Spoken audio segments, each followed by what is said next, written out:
Halo teman-teman, kembali lagi dengan saya Ferry Irawan. Pada kesempatan kali ini saya akan membicarakan tentang revolusi tirani dan para babi. Cerita kali ini diangkat dari novel legendaris yang cukup populer yang bernama Animal Farm, ditulis oleh George Orwell.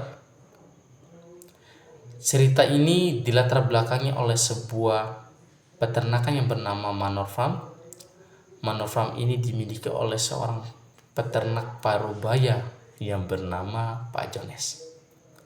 Nah, Pak Jones ini hobinya mabuk-mabuk, seorang peternak tapi tiap malam mabuk di bar yang namanya Red Lion.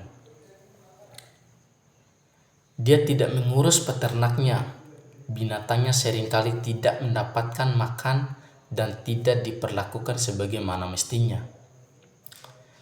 Pak Jones ini terkenal dengan tabiat yang buruk, seringkali melampiaskan amarahnya kepada peternak yang ia ternak.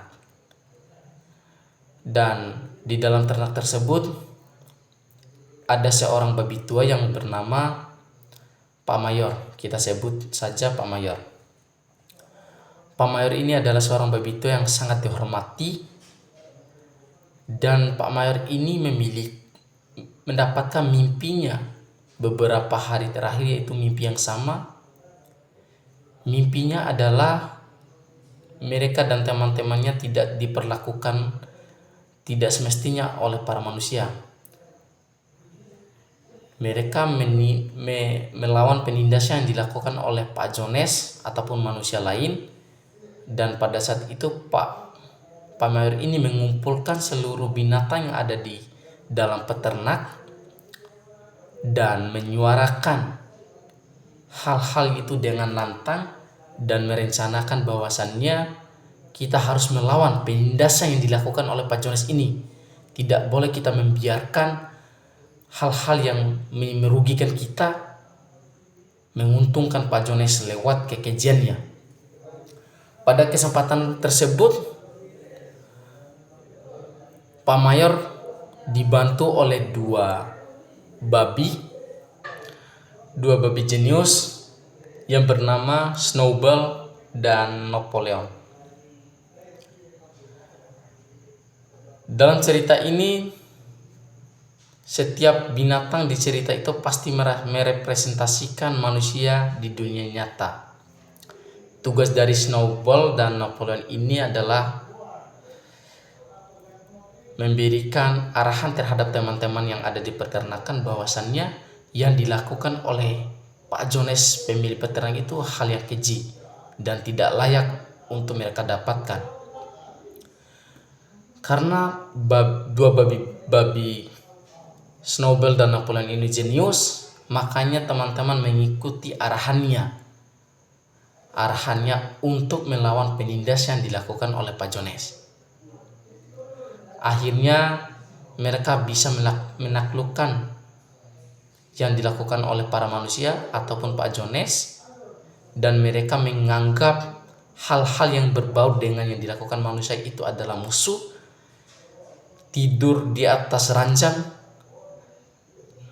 dan melakukan hal-hal lain seperti yang dilakukan oleh manusia itu sangat diboikot ataupun tidak boleh dilakukan oleh para binatang.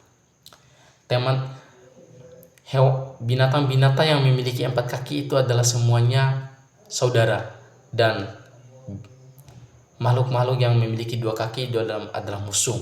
Kenapa mereka menganggap demikian?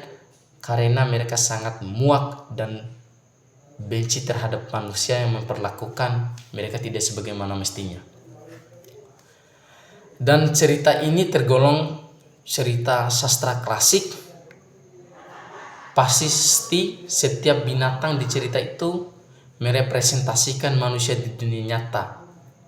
Mungkin di masa yang berbeda, waktu yang berbeda, namun ceritanya kayak si A, si B, dan si C, ataupun orang-orang yang ada di sekitar kita yang kita kenal. Karena kenapa? Snowball dan Napoleon adalah dua orang yang jenius yang dipercayai oleh para binatang lainnya, di mana dari dua orang tersebut memiliki perbedaan pendapat. Snowball adalah orang yang benar-benar berpendapat bahwasannya kita harus melakukan itu dengan benar, cuman dibantah oleh Napoleon. Napoleon memiliki pemikiran yang lain, bahwasannya kita tidak boleh melakukan hal yang dilakukan oleh para manusia sebelumnya.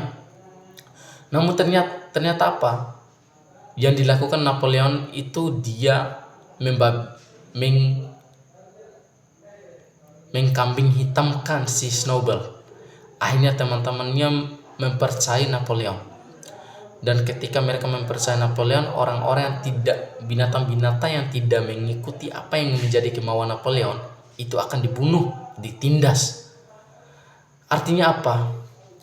Cerita ini banyak pelajaran yang kita ambil. Setiap binatang di cerita itu pasti merepresentasikan manusia di dunia nyata. Hal-hal yang dilakukan Napoleon itu tidak selalu mendapatkan hal baik, dan hal-hal yang dilakukan oleh Snowball yang kita anggap buruk itu tidak juga berupa buruk, karena ceritanya ataupun orang-orang di sekitar kita tidak tahu bagaimana dia memperlakukan orang tersebut. Jadi itu yang bisa kami sampaikan, lebih dan kurangnya kami mohon maaf. Wassalamualaikum warahmatullahi wabarakatuh.